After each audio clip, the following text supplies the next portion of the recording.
Good morning, everyone, and welcome to Learning Circles. We're delighted to have you join us today for today's session, Why Some Brands Become Part of Our Lives. My name is Virat. I'm part of the Ashoka Studios program team, and I will be moderating this session.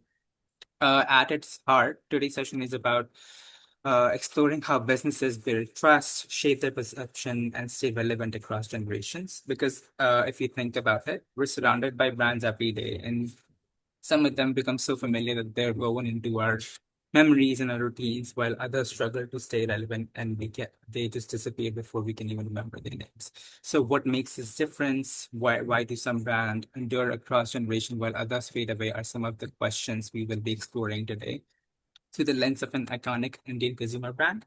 And along the way, you'll also get the opportunity to step into the role of a marketer through a live activity where you will be creating a product idea, identifying your target audience, and thinking about how to position and market to Gen Z consumers. This session will also offer you a glimpse into one of our courses that we're offering in addition to of this program from June 20th to July 12th. The course is called Business Strategies for Future Leaders. It will take these ideas much further by exploring how businesses make strategic decisions, understand their customer base, respond to competition, and build sustainable growth. Through case studies, discussion, team building exercises, you will step into the shoes of business leaders and explore what it takes to navigate real world market decision. Uh, yes, to guide us through this course and today's session, we're also delighted to have Professor Vivek Banerjee, who is the head of the Department of Entrepreneurship and Management at Ashoka University. He brings over 3 decades of experience across management education, leadership development, consulting, and building. And prior to joining Ashoka, he served as the Dean of the School of Management and Entrepreneurship at Shiv Nada University, and later as Senior Dean and University Head of Strategic Initiatives. Over the course of his career, he's also worked with and designed leadership development initiatives for organizations including Coca-Cola, Citibank, Microsoft, Infosys, HDFC Bank, Tata Group, and many others. And his work in these organizations has focused on helping leaders and organizations navigate changes, innovation, and growth in an increasingly complex business environment. Along with him, we have our teaching fellow, Charmi Badlani. She holds a BTech in computer science from Shiv Nada University and later completed her Young India Fellowship and earned her master's degrees in liberal studies from Ashoka University. After this, she worked with organizations such as IndusInd Bank, Mould, and TBO Holidays, where she brought experience from both business and technology worlds. Her work focused on understanding customer needs, improving the products, and helping businesses think about growth and strategy. She is also the founder of Alida, an initiative through which she designs workshops that use movement and storytelling and reflection as tools for learning and leadership development. So we're very excited to have both of us with us today. And with that introduction, will hand it over to our panelists to begin the session. I will stop sharing my screen now as well. Over to you, Okay. Professor. Thank you. So good morning, good evening, good midnight, wherever, I don't know which parts of the world you are at, but wherever I am at, it's like at 1:40 in the morning. So should I be nodding? Actually, the onus is really up to you guys who are in this room to keep me awake because you want to maximize the return on your next 40 minutes or so. Talking about an interesting topic, as my friend has just introduced, as to what is this thing called brand and the kind of role that brands play in business. But what we would have to start with is what are the roles that brands play in our lives, and we were going to explore some of those. And I hope this session is going to be interesting for you enough to sort of energize or inspire you to dive deeper into the subject, which I, of course, not just as a subject matter expert, but also as a citizen of the modern world. I think we should all, it is our business to sort of know more about it and know the import of that because the whole idea of branding. And while in this session we are not going to get into that, but we got to realize that even as we build our careers as human beings, we ourselves need to look at ourselves as potentially brands. Okay, so since we have only a little under 40 minutes or so, we do have a presentation that I would like to share. Just give me 2 minutes to pull up my screen. I hope I have it.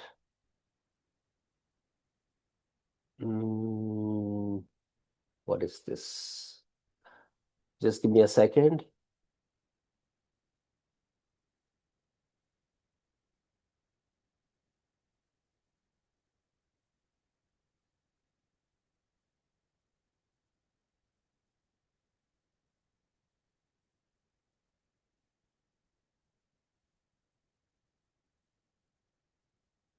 For some reason that had disappeared. Oh, gosh.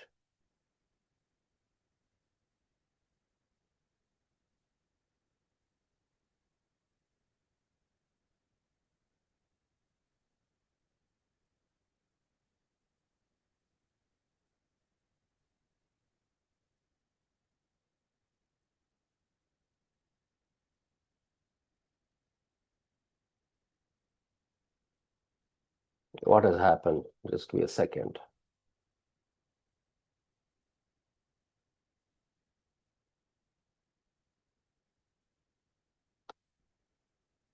I see something else. Charmy, Yes, Professor. It has just begun sharing. I can't see your screen as of now. just give me a second. Yeah.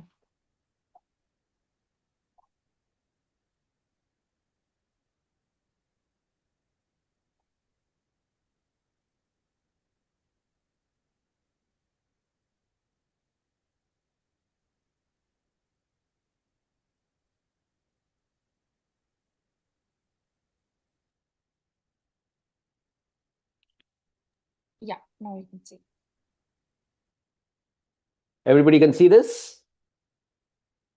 Okay. Terrific. So, um, you know, thanks, Charby, for being with me in this course. And this session, we are going to talk about branding. And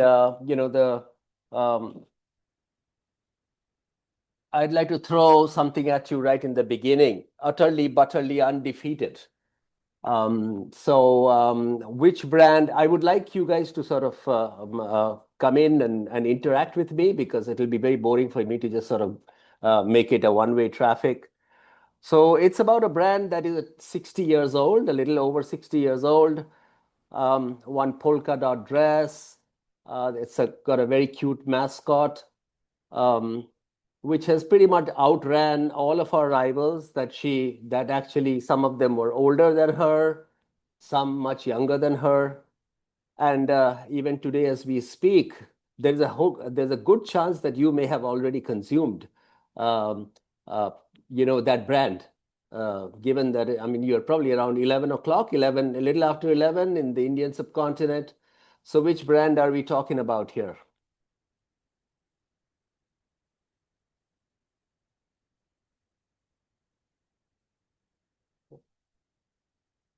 You can just I mean, unmute yourself and I just believe talk. it's Amul. You believe it is Amul. Okay, you're absolutely correct. It is Amul, and can I assume that most of you are familiar with this brand? Yeah. Okay.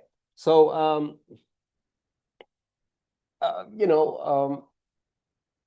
before we start talking about the import of brand in life and therefore in business, okay. First, I would like to ask you a question. What do you think is a brand? Where did this word brand come from? Any idea? Just unmute yourself and contribute.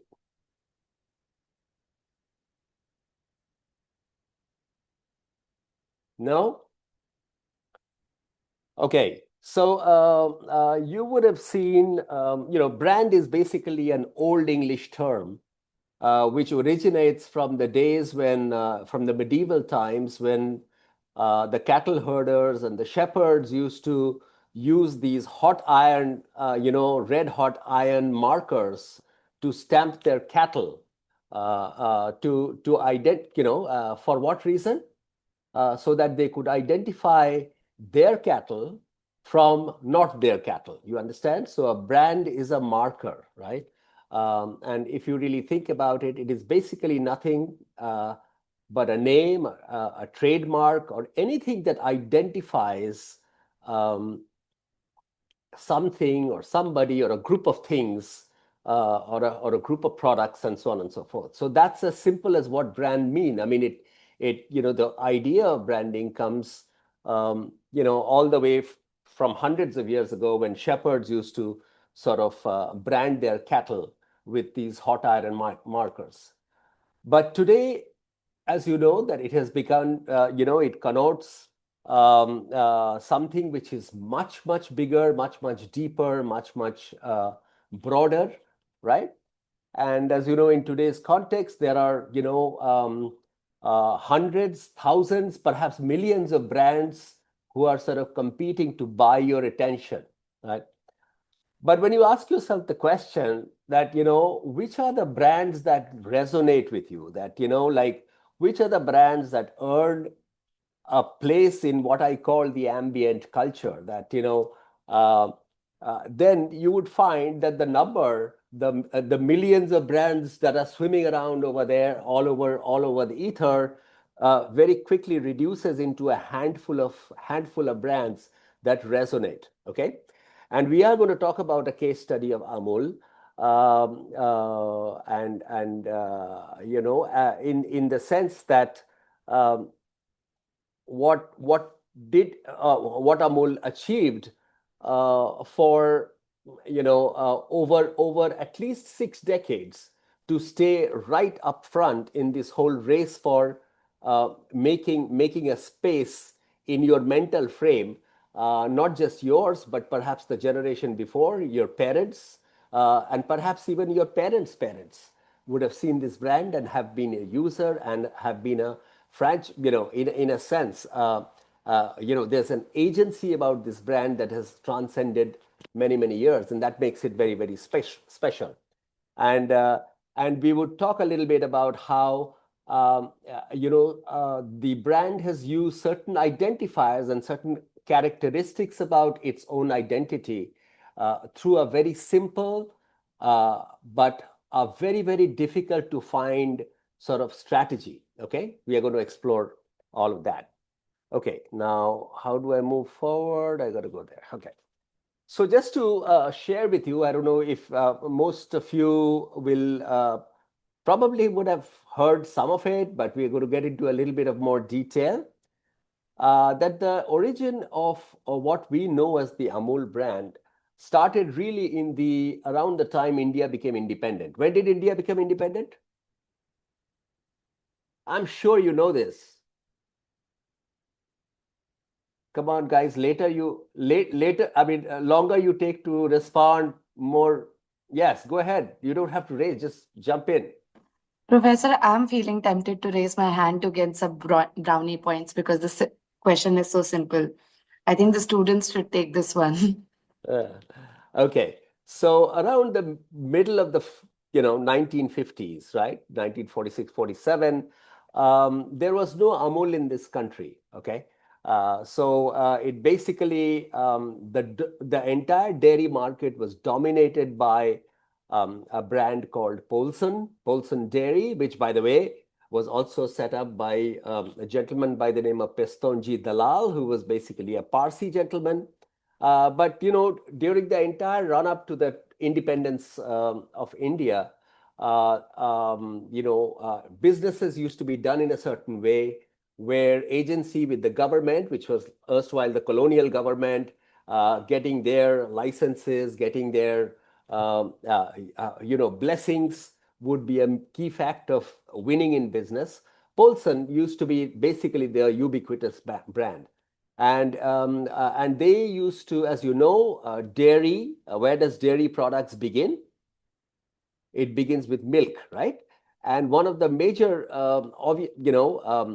competitive kind of an edge for a dairy firm would be your control or your access to the raw material, which is milk itself. So Polson dairies would be sourcing their milk from the farmers cheaply, and then they would do value addition, and they'll make some cheese, etc. And they will be selling it all over the country. But as you know, behind every opportunity, there's a little bit of an unrest. So the farmers who are selling milk to the Polson dairy were not very happy with the prices they were receiving, and they were getting, in a lot of ways, they're getting exploited. So enraged by some of these unrest, sometimes not, going a little bit south of what is called ethical, a lot of the dairy farmers turned to Sardar Vallabhbhai Patel, and I hope you know that name. He is one of the architects of this nation.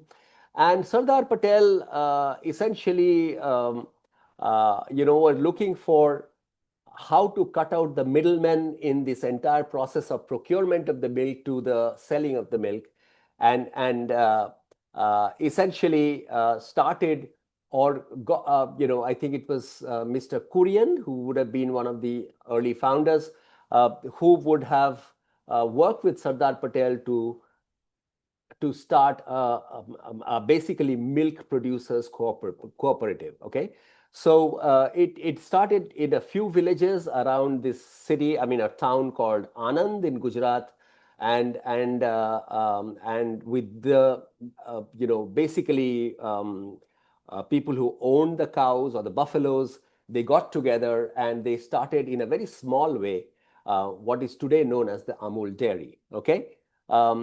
And over the years, so therefore, as I said, like before the brand Amul took its ubiquitous shape, the way we know it today, they had a big fight. So hold on a minute, my phone is ringing. I gotta put this in. Just give me a second. Yeah.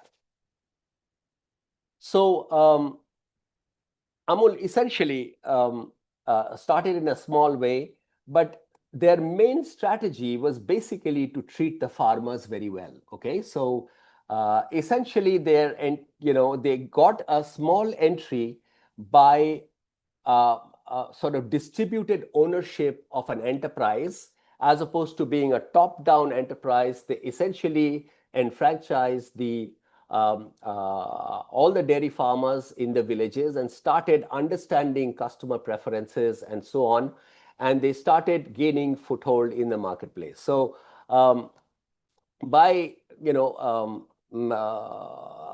the mid 50s, early 60s, okay, Amul started making inroads into what you call the market share of Polson in a major way, right? So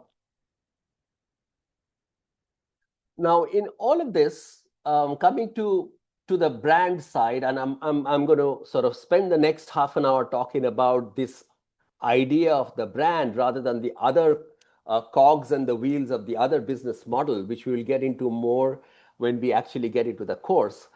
That essentially what Amul needed was a hook. They needed a hook to relate to the market. And by market, what do we mean? In business management terms, in terms of market, what exactly do we mean by market? By market, what we mean is a set of consumers. Okay, consumers who will actually purchase your product, consumers who would make the choice of buying your product and not your competitors' products. And how do they reward you with their hard-earned money, right? In terms of reward you with the price that you charge them, right? So in order for that hook to materialize, As you know, milk is a relatively commodified product, right? It is very difficult to tell if I put like 5 glasses of milk in front of you. It would be very difficult for you to distinguish between an Amul milk and a Polson milk, or a Danone milk versus your local dairy farmers milk, assuming that they all pretty much follow the same level of quality standards, right? So therefore, in a heavily commodified marketplace, how do consumers discover you, or how do consumers make a relationship with your offer, right? For that is precisely where the role of branding in business comes in, right? Is there an idea, or is there a marker, or is there an identity, is there with which I can relate to, that tells you apart from your competitors, right? So while this is like way back, but Paulson, in this slide, we have the picture of this rather Western-looking woman with sort of blonde hair, and wearing a skirt, as you can see, had an ambient kind of a image of that of a Western aristocratic, um, refined, sophisticated kind of a persona. Okay, Amul struck upon a gold mine. By the way, I believe, Charmi, if you said that the agency that Amul was working with was called ASP, and led by Sylvester Dacuna, one of the legendary figures of advertising and also theater, right? And they struck upon an idea of actually coming out with this uh, Amul girl, who we all know, and she was inspired by who, Charmi? Um, Shashi I Tharoor's believe sister. Shashi Tharoor's Oh, that's sister. right. Okay, Shashi Tharoor's sister. That's a little bit of a trivia. I mean, don't try to go after Shashi Tharoor's sister if you are starting your own business and you want to build your own brand. I mean, it happened for Amul, it may not happen for you. Okay, but quite clearly they found something which was recognizably Indian. Okay, it looked a little mischievous if you look at the look of her eyes, and it looked like a girl you would have bumped into on the street. So the girl next door, and eminently adorable, eminently likable, right? So this Amul girl arrived in the mid 60s, early 60s, and lo and behold, we are 60 years down and still counting. She's still here working with us, right? She's still, by the way, one brilliant thing about branding and creativity is that while we age, and as you can see from the color of my hair, um, but our Amul girl over here doesn't age, okay? So she remains relevant, and I think it's a fantastic case study. Why just in India, but anywhere else in the world, of a branding moniker that pretty much transcends the test of time. Okay. Now, yeah, I spoke about this. So the mischievous girl in polka dot dress was actually born in 1966. Um, and who were the audience? And as in business, we always ask the question, who is your customer? So Amul's customer was basically the mothers and the children who would actually consume and also make decisions about which brand to buy. The real butter buyers of Indian household addressed directly with affection. Okay, so obviously butter, all that it conjures up, that you wake up in the morning, it's basically associated with breakfast. It's like a new day, a new life, a new sun, right? And the product gets associated with your audience in a very intimate sort of way. Okay, and this whole term, the brand jingle that all of us are familiar with, the utterly butterly delicious jingle, was coined by Nisha Dakuna, who was also a very noted creative advertising professional, was married to Sylvester Dacuna, and it is pretty much a tagline that 3 generations have grown up with, and we don't know how many more will going forward, right? So just to sort of summarize, what have we learned? That when you are thinking about your brand, we often are thinking in terms of competition. We are going to get deeper into this when we get into the course, okay? So you should be thinking at this stage that, listen, in a world where there is no competition, okay, do you need branding? Think about this, right? Probably the smart answer would be no. The world in which there is no competition is called monopoly.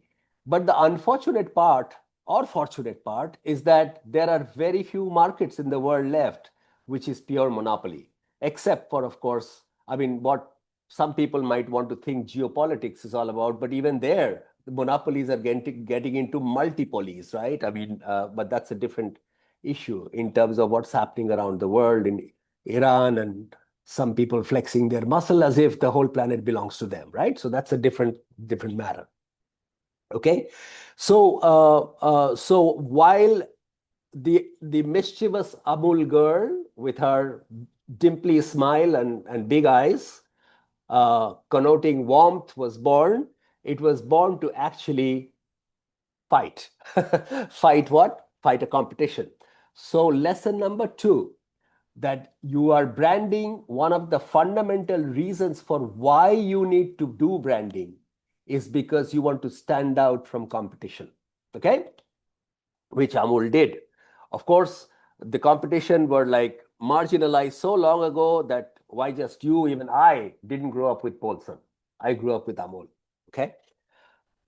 So now the question that arises is, can you think of any other brand? Let me stop here and ask you this question. And again, I would like you to turn on your camera, unmute yourself, and try to contribute. Can you think of other brands, okay, which have transcended 50 years? Come on, you should be able to name a few. Brands that have transcended at least 50 years, maybe 60, 70, 100 years, that are still relevant.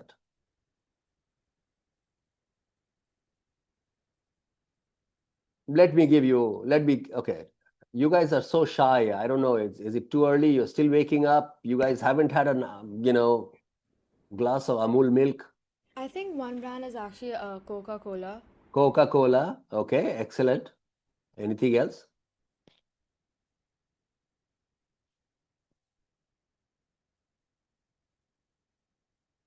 Coca-Cola. Cadbury. Hey, you guys, if you are smart, you should say Pepsi Cola. In India, Parle G. Parle G. Okay, interesting. Mother Dairy.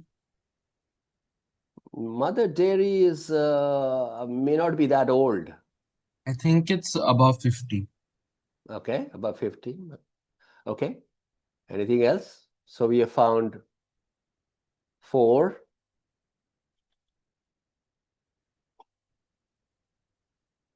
Think about it.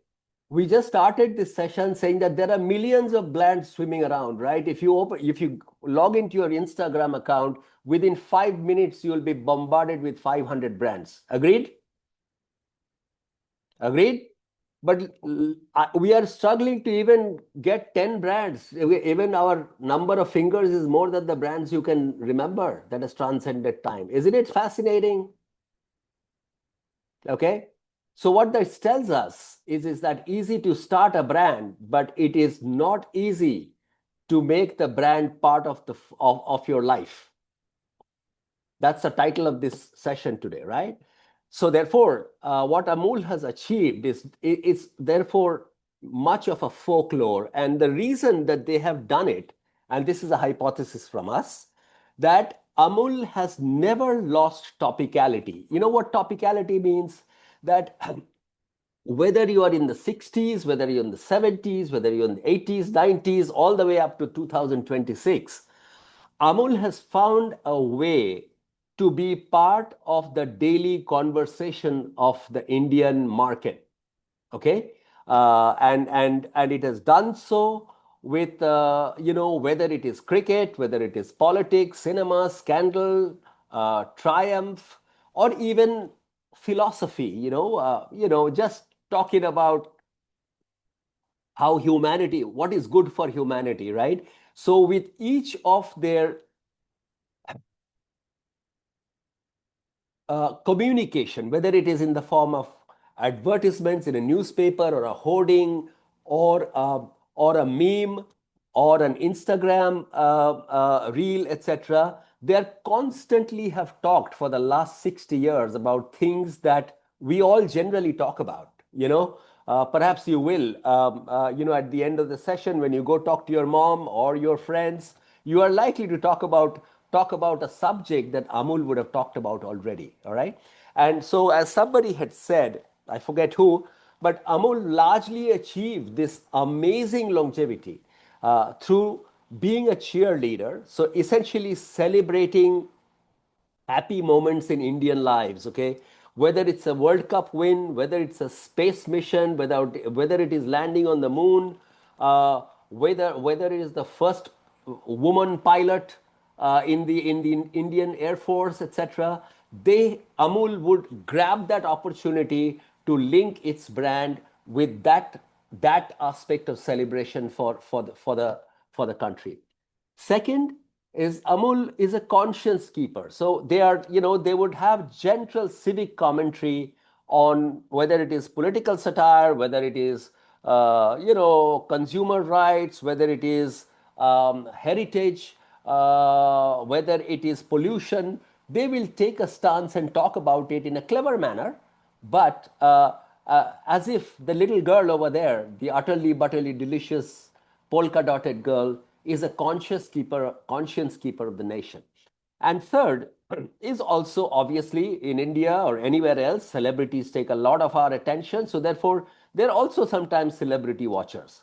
So they will be connected to the pop culture, stuff that's happening, a little bit of trivia, a little bit of gossip, things that are all relevant in our day-to-day life. Okay. So, Charmi, we are going to do some exercise in the next 2 pages, right? So, again, guys, I still can't see you. I told you it's already 2 o'clock here. I'm going to fall asleep. So, I would like for you to identify what these are all actual ads that Charmi has pulled up through her research that Amul has used in the past. What's the first word? How many? What is this alluding to? Any How many? idea? Probably What's how the many or like eat a lot. eat a lot, but where is the topicality in it? You're absolutely right. Eat a lot. But who's this? I mean, we know who the girl is, but who's this bearded gentleman?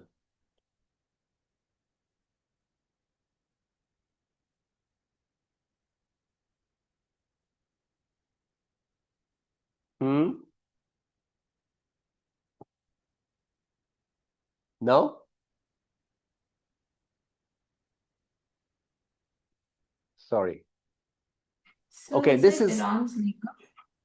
it is a play on Ayatollah Khomeini, who in the late 70s, early 80s became the supreme leader of Iran. Okay, so this ad is from that era. Okay, um, what do you think is the bottom left ad? Celebration, Amul guests love it. What is this about?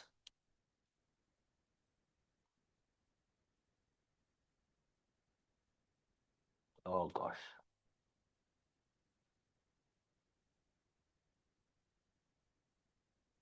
No? Hint, the most expensive wedding and talked about wedding in the last few years. Come on, guys, you must be aware of this.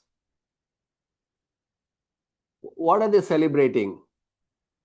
Anant Ambani and Radhika Merchant's wedding. Excellent, excellent, excellent. So, essentially, the big wedding that the whole world watched on television and came to see in person, only the privileged ones. Okay, it is basically linking Amul as something to share the celebration of that big wedding. Okay, what's the top right?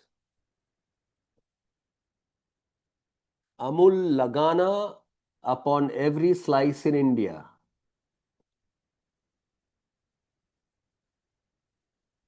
Represents the movie Lagan.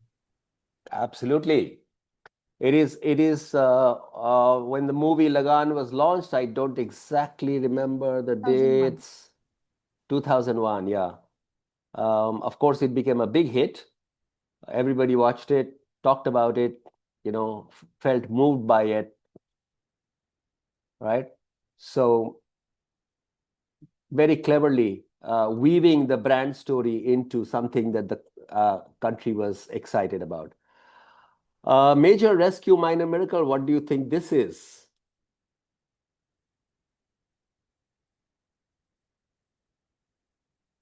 Oh gosh.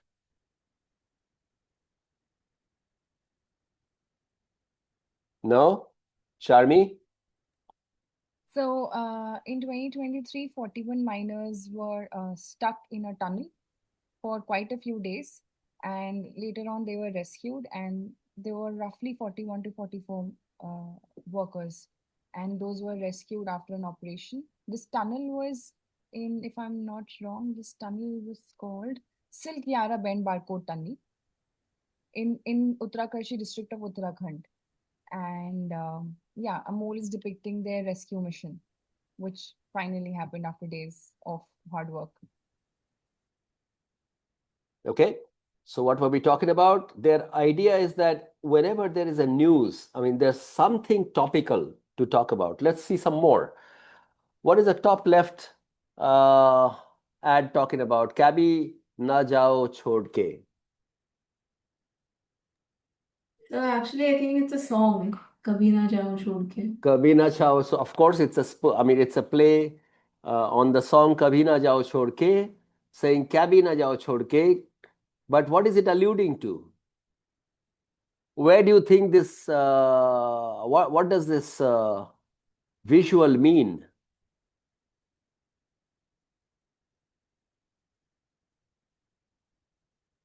Okay, I could give you a hint. Is this? I mean, anybody from Calcutta? This is to do with Calcutta.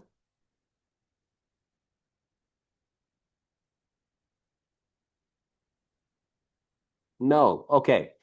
So the yellow ambassador taxi is synonymous with Calcutta, has been synonymous ever since the British times. So somewhere around 2009, the government of West Bengal took a decision to get rid of them or to severely reduce the number of these old polluting cars from the Calcutta streets. But there was a huge debate in the country about how this the like the Amul girl is synonymous to Amul. This ambassador, yellow ambassador, is synonymous to Calcutta. So there was a huge debate that if the taxis go from Calcutta streets, then Calcutta will lose one of its heritage.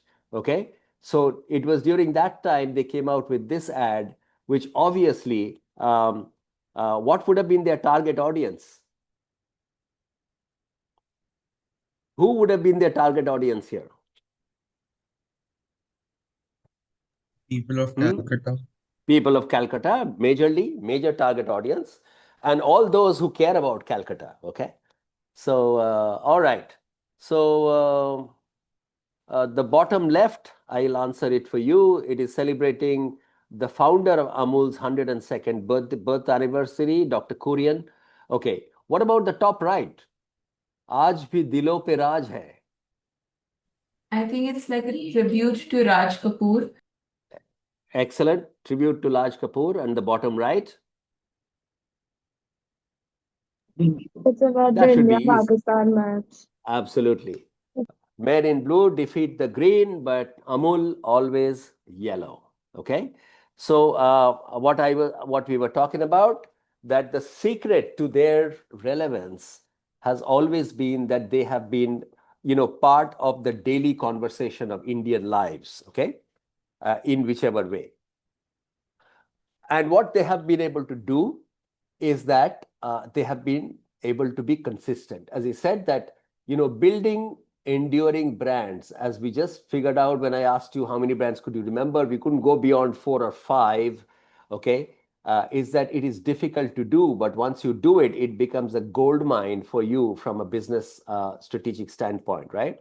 So for those who don't know, Amul consistently ranks in the Guinness World Record book as the longest running advertising campaign on earth. Okay. Now, what is a campaign? We'll learn later in the courses if you take them, that a campaign is something that is an ongoing, staged unraveling of a story that has a uniform kind of a bedrock. As we talked about, for 60 years, it is going on. A mascot that was born in 1966 continues to play cricket, T20, with the Indian team and continues to be part of our regular vocabulary for more than 60 years. Outlasted competition, okay? So it started from being a little challenger to being a dominant position in packaged dairy products. And just of this year, 2026, they actually celebrated Amul, and their holding company is called GCMMF, Gujarat Cooperative Milk Manufacturers Federation. They just celebrated touching a revenue, a top line of 1 lakh crores, so roughly, as of recently, about $12 billion. Okay. Are you guys okay? All good? All right. So through the, we do in our in management, when we talk about entrepreneurship and business strategy and so on, we often do use case studies, right? So what we discussed for over the last half an hour or so is an Amul, with respect to Amul, it was basically used as a case study or an illustration from which we can learn certain things, right? So we all know that when you go out, when you aspire to build your own business, it'll probably not be to compete with Amul, because if you do, you are competing with a Goliath. But you are going to probably start your own business in some, or work for a business which has nothing to do with dairy, right? So you should always ask the question, okay, we learned some great things about how Amul did the brand, but so what? What have I learned from there, right? So we need to sort of put it all together and ask the question, how do great brands decide on their strategy, right? So in management, we often use these frameworks, and there are many frameworks available depending upon which instructor teaches you, which school you go to, etc., etc. But one of the frameworks that I like is that by Hambrick and Fredrickson, where they look at the strategy as a diamond, okay? So roughly, when you are deciding on your business strategy or your brand strategy, there are 5 essential check boxes that you have to be very sure that you have a good grip on, okay? The first is, what are the arenas where you will be active? Okay, we often say markets, right? What is a market? Market, we said, is a group of consumers, but in order for your products to reach from where it is manufactured, to the consumers, you have to go through multiple stages. We call them the distribution system, right? So where will you be active? Also choosing markets. Do you want to only be in India? Do you want to be in India plus US? You want to be in Europe? You want to be fully global? So all of these are very, very important decisions, very strategic decisions that have to be made, okay? Arenas. The second is vehicles. How will you get to the market? Okay? In what form will you get to the market? So today, as you know, Amul is no longer just milk and cheese and butter. They have gotten into chocolates, they have gotten into pizza topping, they have gotten into parlors, they've gotten into ice creams, and so on and so forth, right? So when you discuss about, I mean, when you decide upon the arena, how will you get there? So if you say that Amul is going to now get into United Arab Emirates, okay, what products will they target? Is it the entire portfolio of Amul products that they're going to take to UAE, or are they going to take a subset, or what? So how will you get to your market? Okay, are questions that you have to answer. Third, very, very important, what are your differentiators, right? So as we said, that there are very few monopolies left in the world, okay? So given that whatever business you think of, you will have competitors, okay? The question you need to answer is that if you are a consumer, what would make your consumer or your target consumer, okay, choose you and not your competitor? Okay, so what are your distinguishing features? What are your differentiators that will give you what we call the right to win in the marketplace? Okay. The fourth important thing is staging. Staging means, uh, given that there are 100 things that you are going to have to do in your strategy, are you going to do them all at the same time?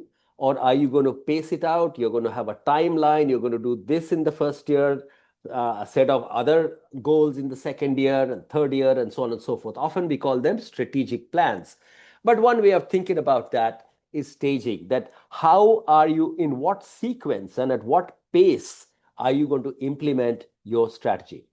And fundamentally, all these four, like these, the vertices of the diamond, okay, collectively will drive the economic logic of your business. That where will your money come from? Okay, there are revenue side, there are cost side. How will you make your profits? Okay, if you are a for profit organization, if you are a not for profit organization, you should have some other objectives, if not for profit, where the economic logic means how will you make economically your objective come alive. Okay, so this is one way of thinking about it. So with respect to Amul, read through the diamonds. Well, arenas, they have a dairy, as you know, is a mass market. In India, they have a string of products, and they have also gone into international markets. They are in the US, they are in UAE, they have made an entry into Europe, and so on and so forth. So those arenas, but they have done the international entries much later in their life cycle. What are their vehicles? They're, essentially it's a cooperative farmer-owned plus relentless nationwide distribution. They are available through more than 1 million outlets in the country, which is absolutely incredibly deep. So those are huge assets that makes competing against Amul very, very difficult. Their differentiators, of course, is their trust, their the quality of the product, and of course, what we talked about in this session, absolutely unmatched cultural topicality and relevance. Staging, they have gone through, not just expansion of the product portfolio, but they have also brought in, expanded the farmer network for every aspect of procurement of milk to production to distribution. They haven't done all of this in one go. They have staged it decade by decade, year by year. And of course, their economics are being driven by, absolutely unmatched scale, incredible procurement, ability, and distribution dominance in the marketplace, which is, and of course, compounded by the deep brand loyalty that we talked about. Okay, so over the 6 decades, this is how their revenues have flown. This is slightly dated, stops at, I think, 2025 at 65,000 crores. In 2026, as I just shared with you, they have already crossed 1 lakh crores of revenues, which is not a mean feat. Okay. So as I said, that what survives when everyone can be topical, that, they have, Amul has managed this with sound judgment, with a very understated, restrained, refined sense of humor, and a point of view of being morally at a high ground that most Indians have come to trust. Okay, so that is Amul's story. as we said, when the brand becomes almost a reaction, that you choose an Amul product as an impulse, as sort of like a part of a motor response, that then you don't think about this conviction becomes the only thing worth paying for, and that itself drives the Amul franchise. Okay, so with that, I will open this out for some questions that you might want to ask.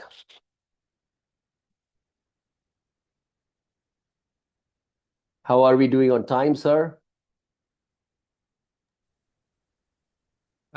We can extend by 10 minutes, Professor. So we're good.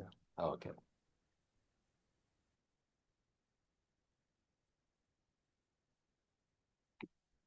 Okay. If you don't have question, I have a question.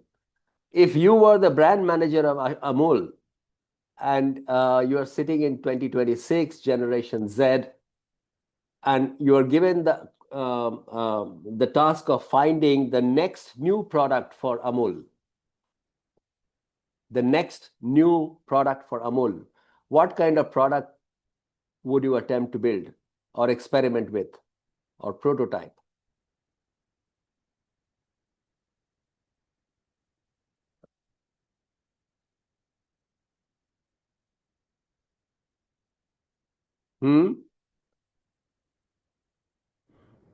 I think in this generation, I'd probably do something a little bit more technology oriented rather than like a product. So maybe something AI related.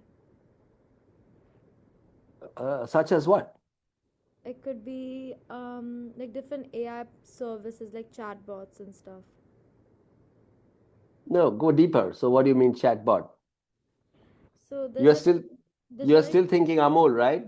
You're answering my question, right? Or not some other question? No, I'm answering your question only. Okay. Okay. So how would chatbot be relevant for Amul?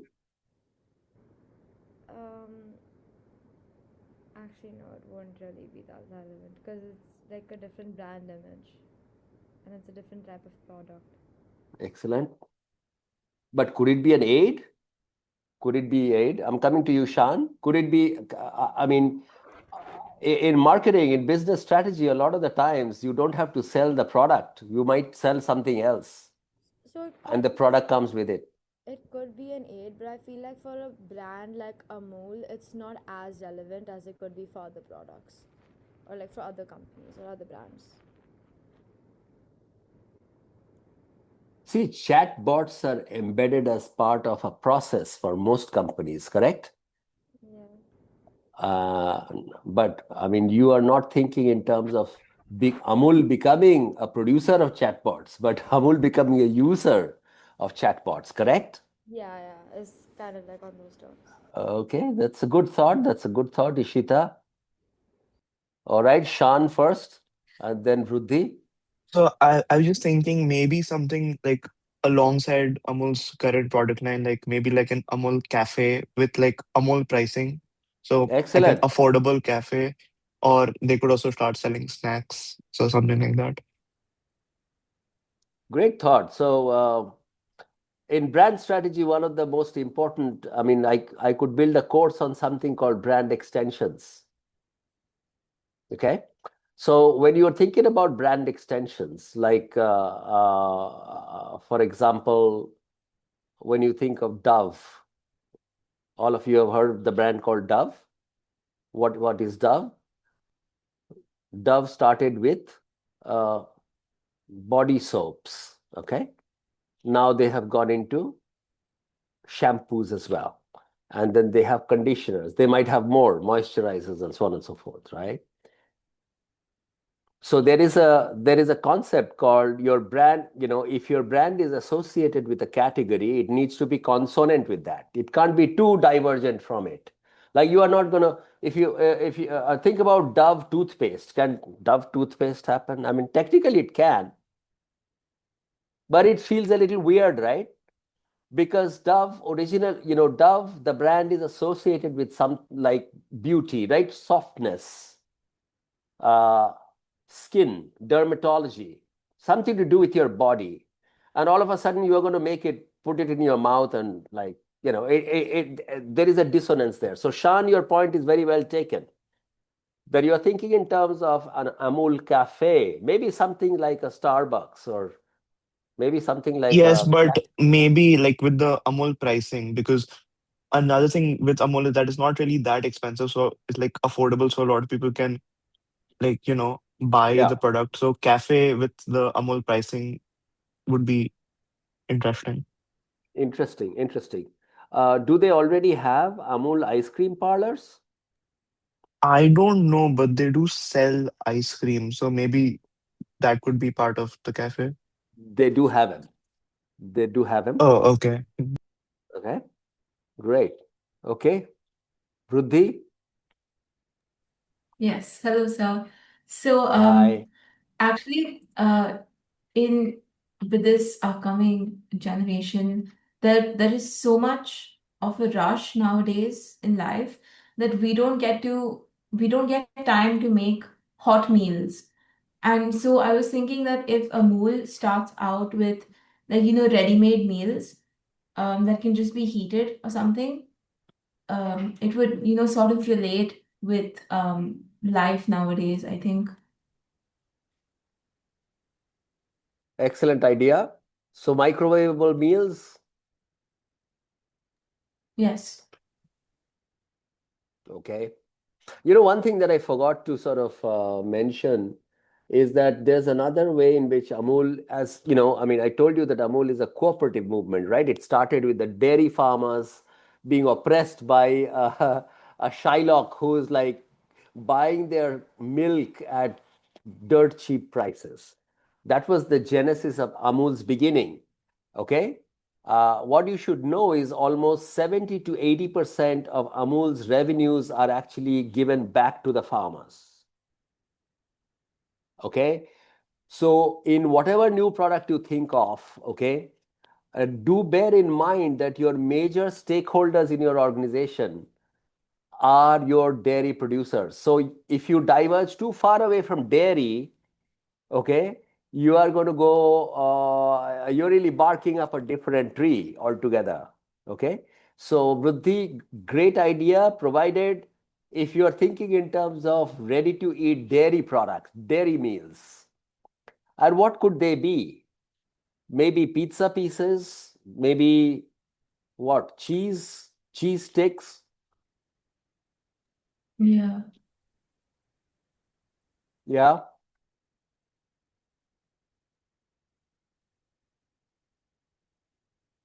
good ideas.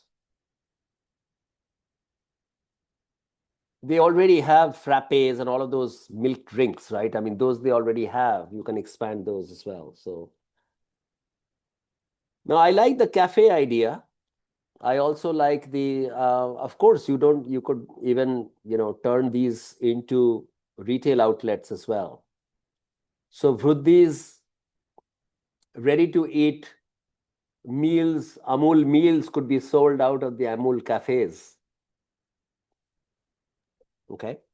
Uh, Another thing that I just thought of, the milk pedas, I think Yeah. that as well. I don't think they have developed that, have they? Amul, Mm. not sure, but Mother Dairy, I know there used to be a small cafe sort of a thing near my home, and they would sell these milk pedas and milk products and everything. Yeah, great question. I mean, see the whole confectionery industry in India, like the Haldirams and the Bikaner walas of the world. I mean, I come from Calcutta, so you can't keep me away from milk sweets for too long. But roughly, these guys have been mostly very localized. The best mithai walas are local. Now, are you going to like package it and scale it? I don't know, has it really happened? I mean, Haldiram, Bikaner Wala probably has done that. But I don't recollect seeing Amul pedas or Amul sweets in grocery stores. Chocolates they have, by the way. They've made significant inroads into chocolates. Significant inroads. Should they get into coffee? as it goes with milk.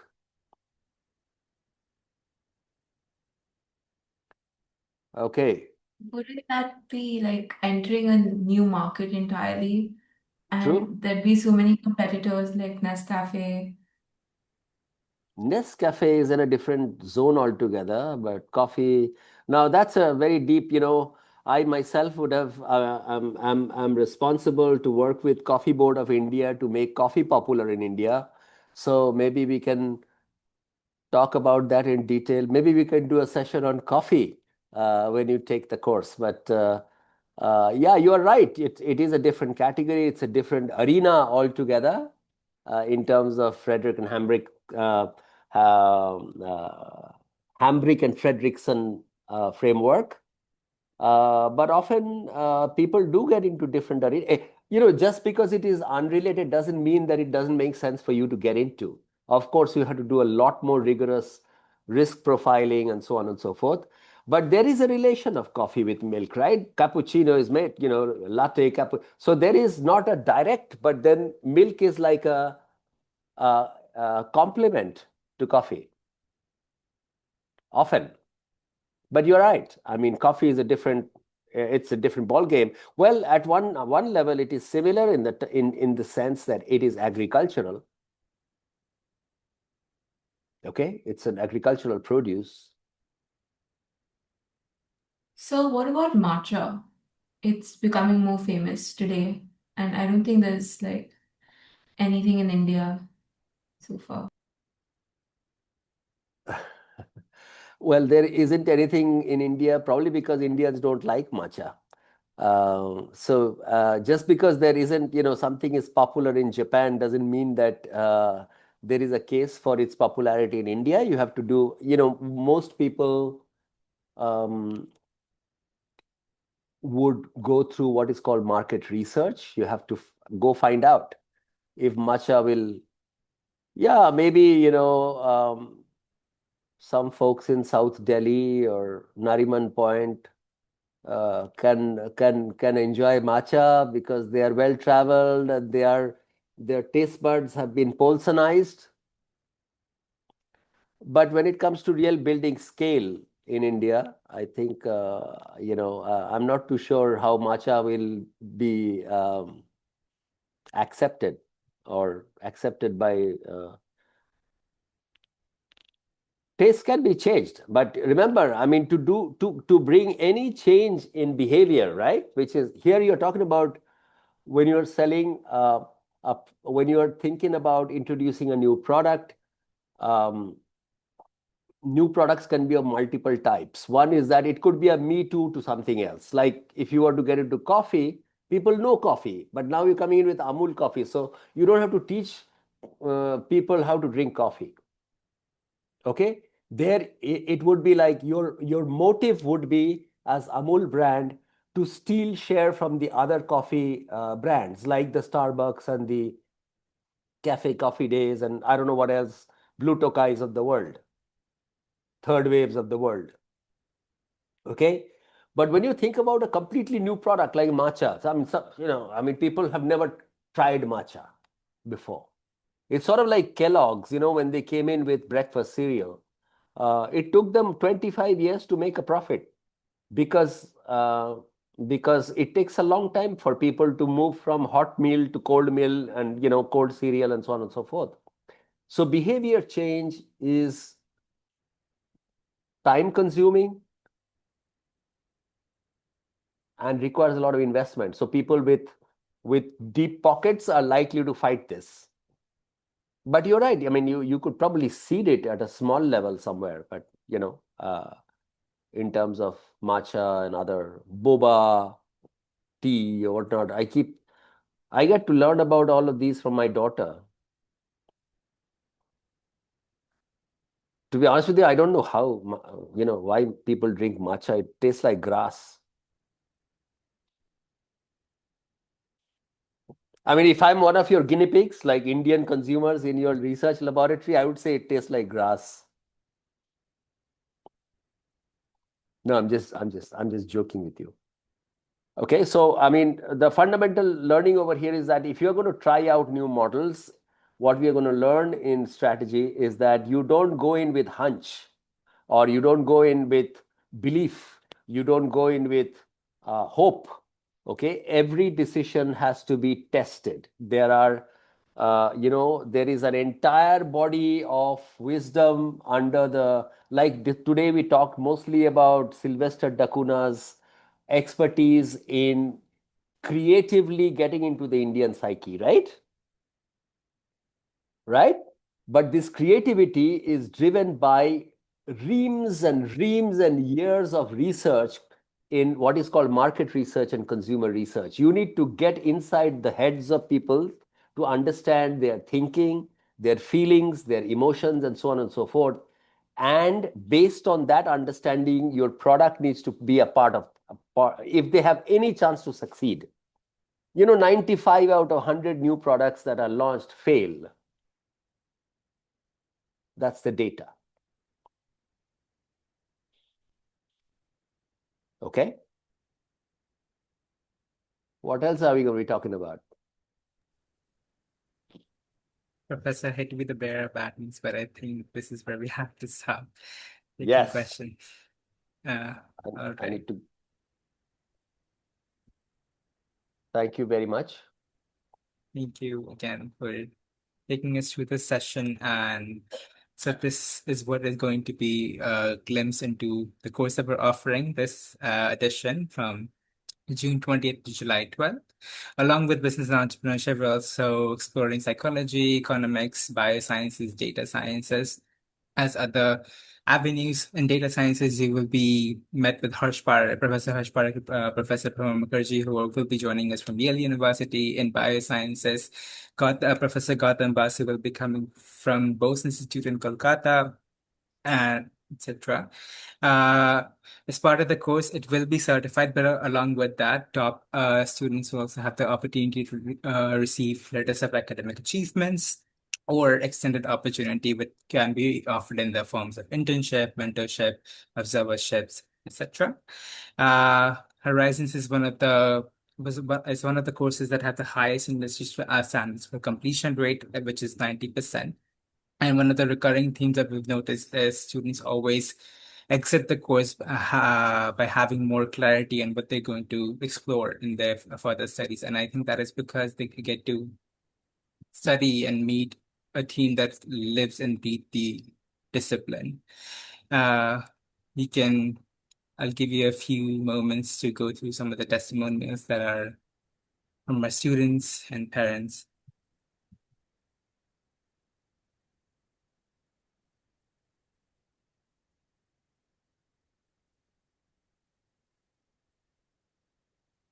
And finally, this will be the end of the session. The deadline for this edition two is June 17th. So that is when we will stop accepting applications.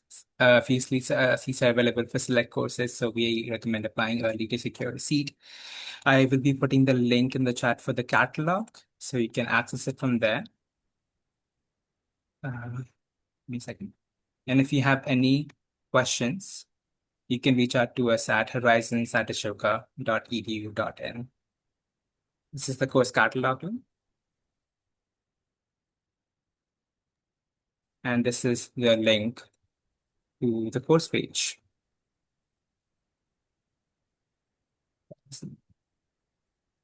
Apologies. Once again, thank you so much, Professor, for taking this meeting at 2 in the morning. We really appreciate it. Yeah. And yeah, good Thank you. practice. Thank you very much. And good meeting you all. But you guys are way too shy. I still haven't seen some of your faces, but hope to see some of you in the class. Okay. Bye.